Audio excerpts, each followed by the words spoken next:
sharing. Thank you. All right. I will just take a moment to get back to my slides, please. Where is it?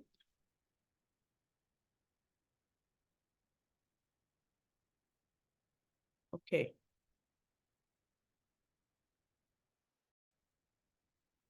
Right, so I don't know what's going on now, but I'll definitely pop up. Mr. Baba is our next presenter. We have Baba Jallah Epega. I don't know why my screen is not showing up. Anyone at the admin, please help me to shoot Baba Jallah Epega's LinkedIn page screenshots that we have. He's the managing director for Epega Marketing and Communications Agency, EMCA, and one of our promoters.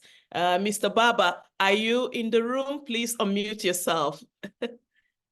I hope it allows. Let me see. I can see you now, yes. Okay.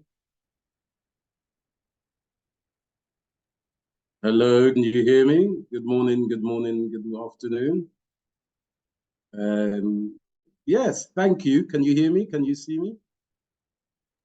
Yes, I can hear you. And excellent. Yes, thank you, admin. That is Baba Jallah Epega on the screen. Thank you. Thank you so much, Doctor. Good afternoon, ladies, and I'm sure there's some gentlemen there.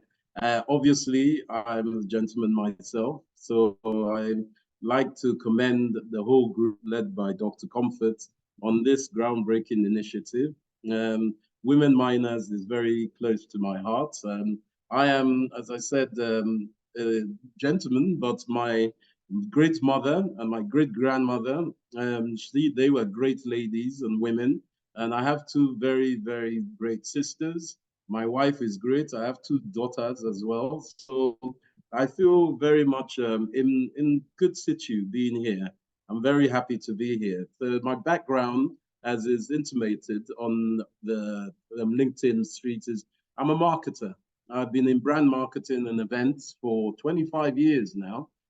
Prior to that, I know I may not look it, but I'm of age that prior to that, I was in the city working in finance, London, City of London, trading interest rate swaps, options, futures. But for 8 years, and in 1999, I decided to start my own company, which is EMC3. That company did very well. We had clients, and it's still doing very well. Clients that range from LinkedIn to governmental institutions, Google, Goldman Sachs, Barclays Bank. But I wanted to focus on Africa. I didn't have to come back to Lagos or Nigeria. I wanted to come back. So my focus switched away from the USA and America in that context, and Europe, Britain in that context, to focus on Africa, because I felt I would have more impact in Africa with my skills that I had honed and learned in England. I decided to start a foundation with my dear auntie, Miss Julie Coker, who was one of the UK and Nigeria specifically foremost newscasters and newsreaders on NTA News, which is Nigerian Television Authority News. We started the Sickle Cell Foundation as her son and my cousin died sadly of sickle cell, called the Richard Coker Foundation. And that foundation helps specifically girls with sickle cell through education. And that's my background. That's been going 20 years. This is our 20th year. But for the question about capacity building, working with the Nigerian Investment Promotion Commission, and obviously women in mining, as well as Initiative for Women Miners in Africa, all the entities and associations linked to that. The Nigerian Investment Promotion Commission is run by a great lady. The executive secretary is Aisha Arimi, and I've worked extensively with some great ladies in NIPC, like Ms. Florence in Jubu, and across the board to Ladi Katagun. So mining is very close to our hearts. I work as a marketeer. As I said, I help my customers articulate their messaging to the world and to clients. That's what I do. And the sector of mining is close to me because I believe with Nigeria, we have a lot of mining opportunities. And women in mining, women make up 49 or 51% of the workforce. So it would be someone who is not progressive not to want to include women. I know the theme is investing in women and accelerating progress, which is inspired by inclusion. So education is very important. Confidence is very important. Women need to have their peers, male or female, give them confidence like men need. We need confidence. And I think that is what I would like to bring. That there is a gender bias in society. We understand that. But we have to understand that women and men can work together. In mining, there's some jobs in mining that seem quite arduous and laborious, but there are certain aspects of the value chain within mining that women are most expertly adverse for.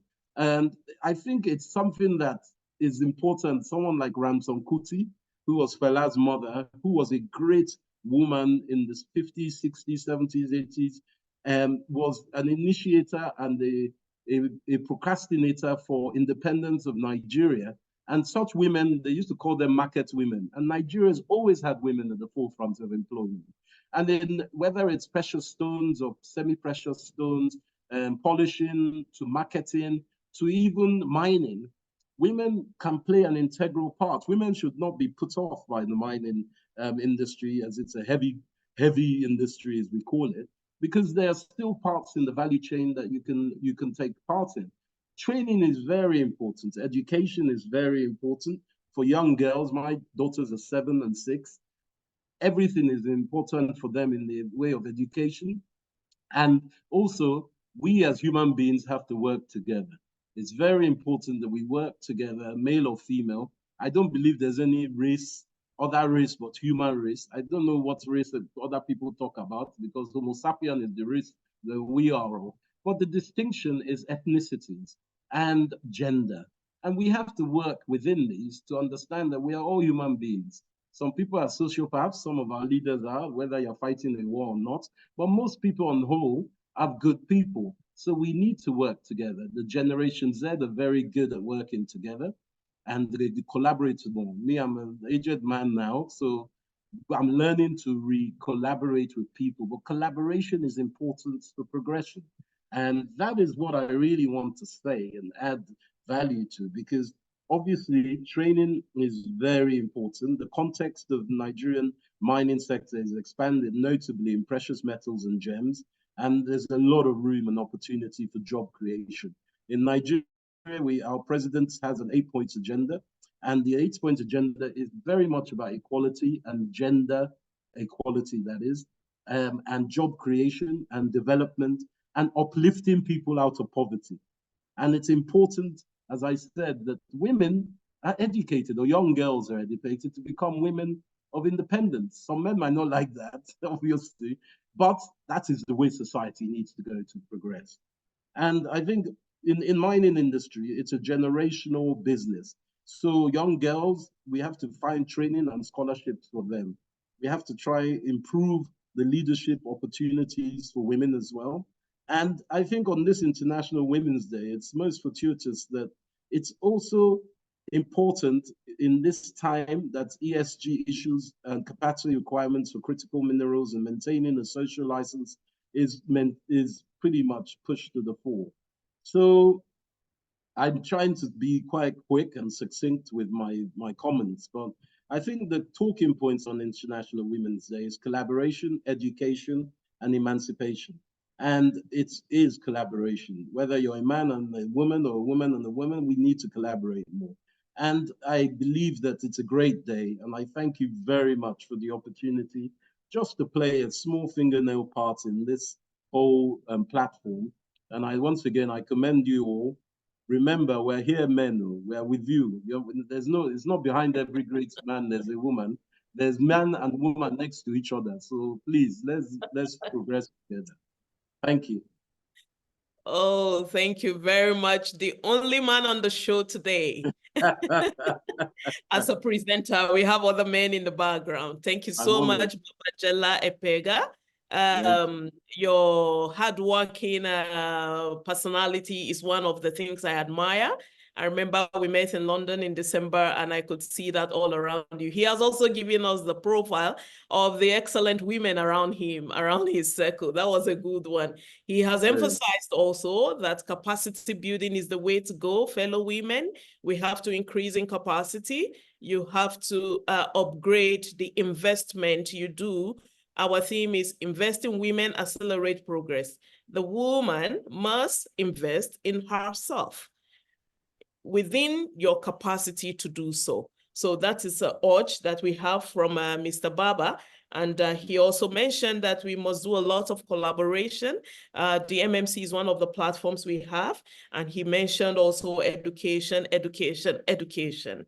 I'm glad to say that the Initiative for Women Miners in Africa is also taking that very seriously. And at the core of our activities is scholarship to women. At this program, at the end of this program, we are going to be showing one of the projects that we are working on in Kogi State, and the woman who has really distinguished herself in putting together these artisanal miners, you know, very, very artisanal. It's really heartbreaking, you know, when I reviewed the report. So he also mentioned emancipation. So thank you so much, Baba Jallah. We'll need more of you in the future. As one of my mentors will say, he for she. You are he for she. All right. So keep that Very up. much so. Thank you for that. Yeah. Thank So you, our next everyone. presenter now is Fatoumata Diatigui Diarra. I'm sorry if I didn't pronounce your name properly. She's coming up right